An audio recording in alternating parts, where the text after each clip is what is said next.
Hello दोस्तों, स्वागत है आप सभी का फिजिक्स बाय मास चैनल पर। बच्चों, हम HCV सर द्वारा लिखी गई कंसेप्ट ऑफ फिजिक्स को रेगुलरली लाइन बाय लाइन पढ़ रहे हैं। अगर आप 11th-12th लेवल के किसी भी कॉम्पिटिटिव एग्जाम की प्रिपरेशन कर रहे हैं तो ये बुक आपके लिए रामबाण साबित हो सकती है। अच्छे से पढ़ें, प्रैक्टिस करें, आपको बहुत ज़्यादा हेल्प यहाँ पर मिलेगी। तो बेटा, हम चैप्टर 2 की पढ़ाई कर रहे हैं, चैप्टर 2 फिजिक्स एंड मैथमेटिक्स। तो आइए बेटा, इस चैप्टर के last section errors in measurement पर चलते हैं। आज बारी है एरर्स को डिस्कस करने की।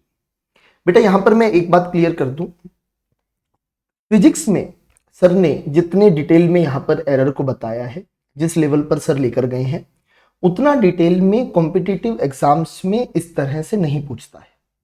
बट फिर भी सर ने लिखा है तो एक बार हम इसे जरूर पढ़ेंगे और इसके कोरस्पॉन्डिंग सर ने एक एग्जाम्पल भी दिया है, वो एग्जाम्पल भी हम करके देखेंगे।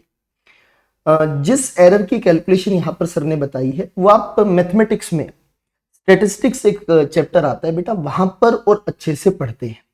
तो आइए देखते हैं यहाँ पर सर क्या बताना चाहते हैं। While doing an experiment several errors can enter into the results.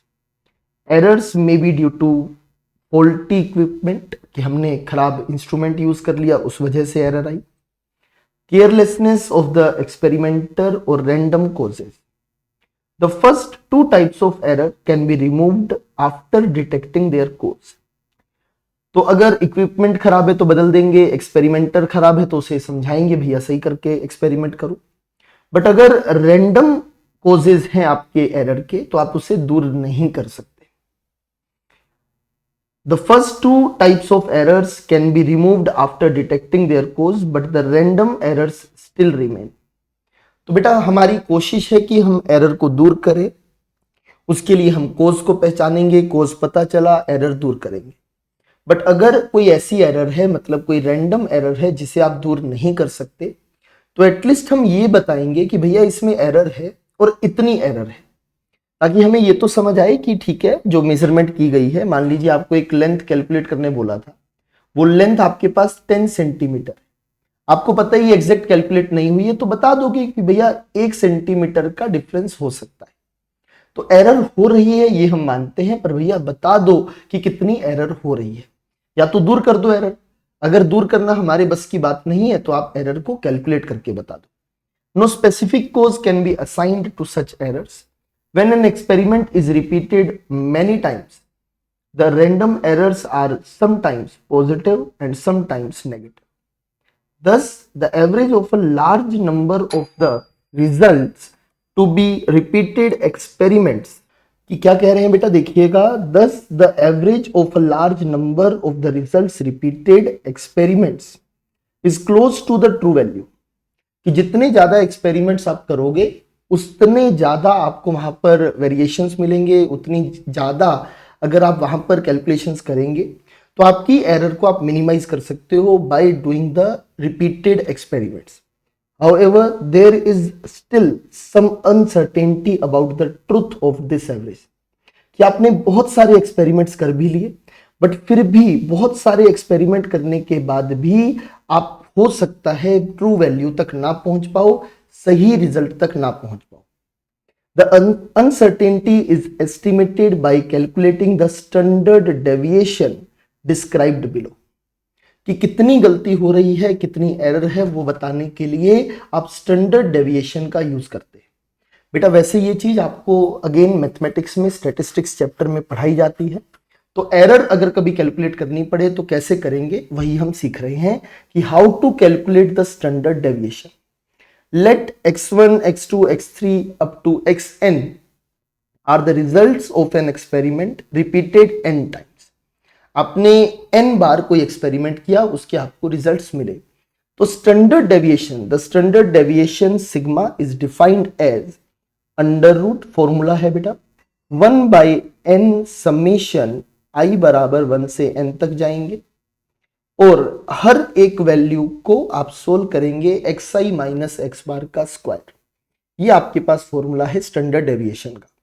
Where x बार कौन है, इसको लेकर एक डाउट आ सकता है, तो ये मीन वैल्यू है। एक्स बार क्या है बेटा, मीन वैल्यू। मीन वैल्यू का मतलब क्या हुआ, x bar is summation x i by n, कि सारे एक्स आई को जोड़ दीजिए, उनका एवरेज ले लीजिए, that is x bar is the average of all values.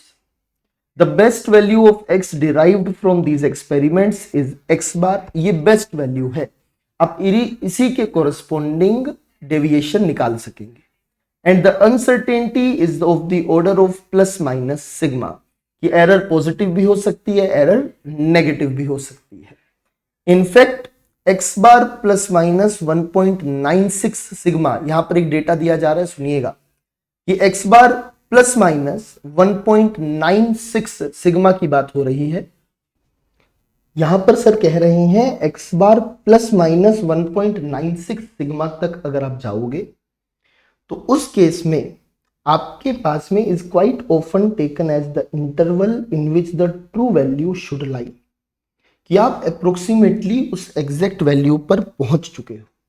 अगर आप कितना इंटरवल ले लो बेटा, 1.96 सिग्मा का इंटरवल ले लो, अप्रोक्सीमेटली 2 सिग्मा का, right. It can be shown that there is 95% chance that the true value lies within x bar plus minus 1.96 sigma। हालांकि अभी हम ये सब प्रूव करने नहीं जा रहे हैं, हम ये मानकर चल रहे हैं कि ऐसा होता है।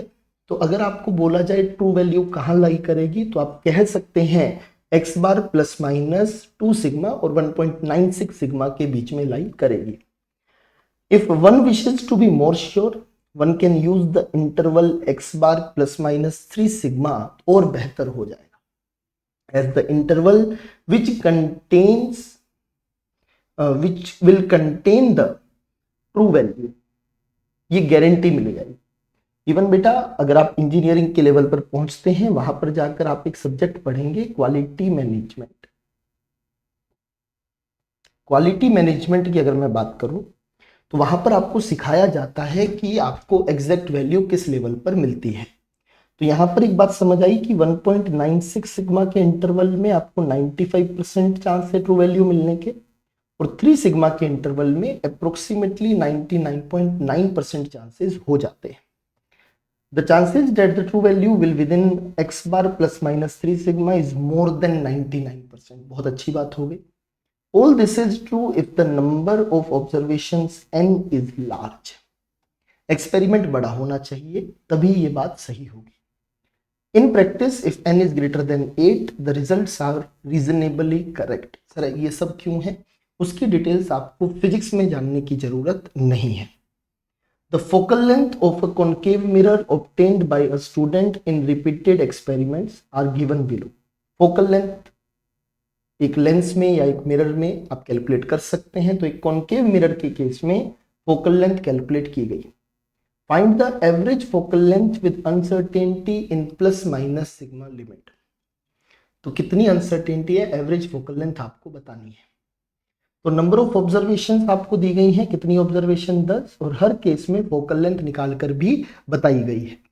तो बेटा आई सजेस्ट इसके बाद आप वीडियो पॉज करें और मैं आपको अब सॉल्यूशन दिखाने जा रहा हूं। सिंपल फॉर्मूला है, यहां से आप सिग्मा कैलकुलेट करेंगे। तो आइए देखते हैं बेटा किस तरह से सर ने सोल्व किया है। यहां पर एवरेज फोकल लेंथ सबसे पहले निकालेंगे, उसके लिए सभी फोकल लेंथ को ऐड किया और 10 ऑब्जर्वेशंस थी, तो सारी फोकल लेंथ को जोड़कर डिवाइड बाय 10। जब आप ये सोल्व करेंगे सभी को, तो it will comes out to be 25.34।